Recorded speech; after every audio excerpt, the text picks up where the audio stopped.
The book of Jeremiah continued.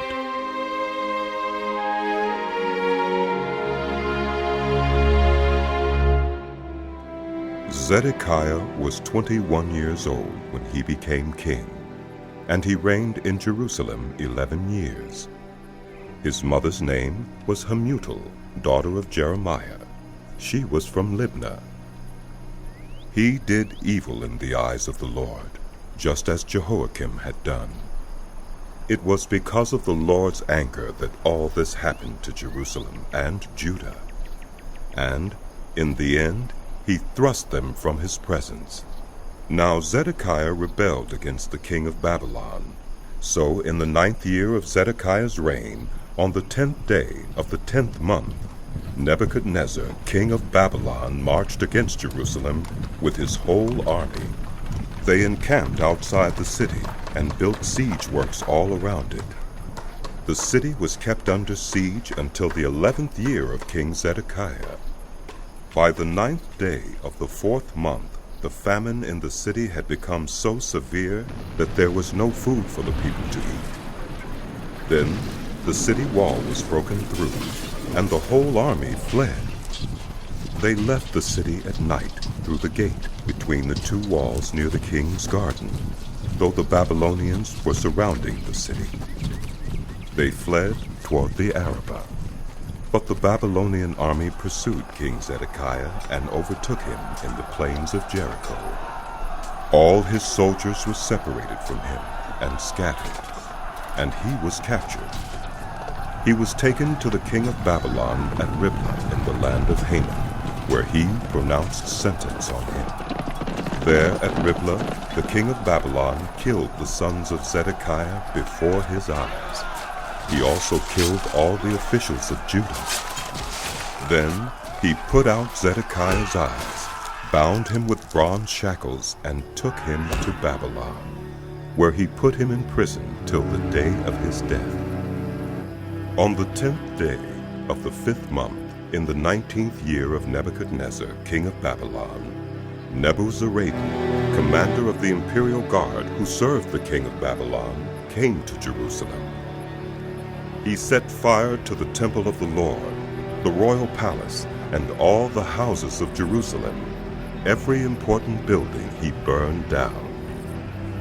The whole Babylonian army, under the commander of the imperial guard, broke down all the walls around Jerusalem.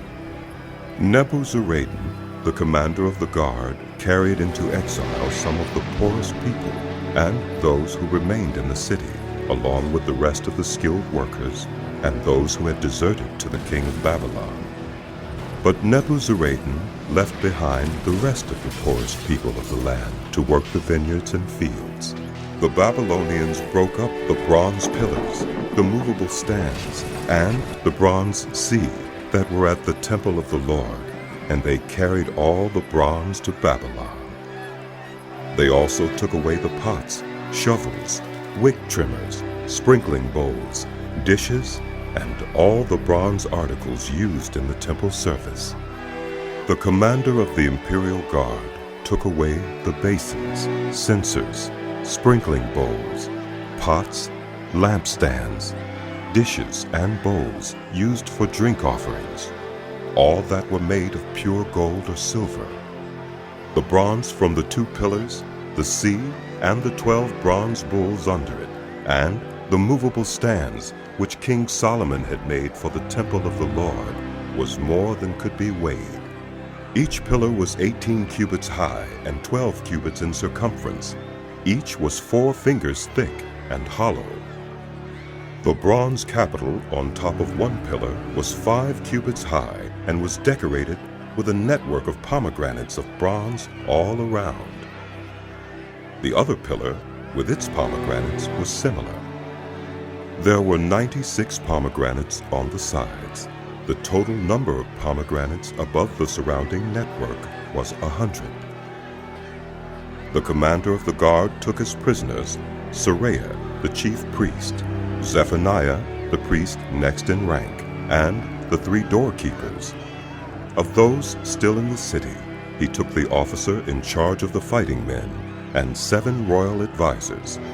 He also took the secretary who was chief officer in charge of conscripting the people of the land, 60 of whom were found in the city. Nebuzar-adan, the commander, took them all and brought them to the king of Babylon at Riblah. There at Riblah, in the land of Hamath, the king had them executed. So Judah went into captivity away from her land. This is the number of the people Nebuchadnezzar carried into exile. In the 7th year, 3,023 Jews. In Nebuchadnezzar's 18th year, 832 people from Jerusalem. In his 23rd year, 745 Jews taken into exile by Nebuzar-adan, the commander of the imperial guard. There were 4,600 people in all. In the 37th year of the exile of Jehoiachin, king of Judah, in the year Evil-merodach became king of Babylon, on the 25th day of the 12th month, he released Jehoiachin, king of Judah, and freed him from prison. He spoke kindly to him and gave him a seat of honor higher than those of the other kings who were with him in Babylon. So Jehoiachin put aside his prison clothes, and for the rest of his life ate regularly at the king's table. Day by day, the king of Babylon gave Jehoiachin a regular allowance as long as he lived, till the day of his death.